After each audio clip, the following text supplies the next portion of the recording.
Le risque désigne le danger que fait courir à une société un aléa d'origine naturelle ou humaine.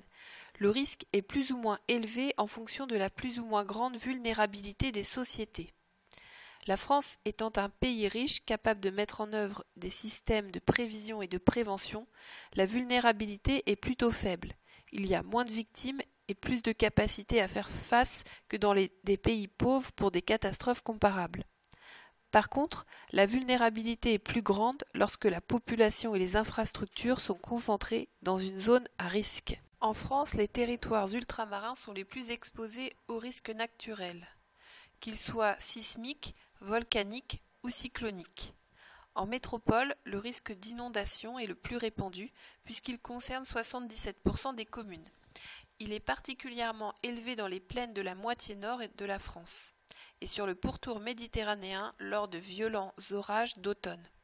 Il y eut ainsi 23 morts dans le Gard en 2002. La France peut également être traversée par des tempêtes particulièrement violentes sur la façade atlantique. Citons ainsi la tempête Xynthia de 2010 en Vendée et Charente qui fit 59 morts. Les zones de haute montagne connaissent des avalanches et des glissements de terrain. Les Pyrénées, les Alpes et la Provence peuvent connaître des séismes. Les risques sont aussi très souvent d'origine humaine. Les inondations sont aggravées par les constructions en zones inondables et par l'artificialisation des sols, qui favorise le ruissellement.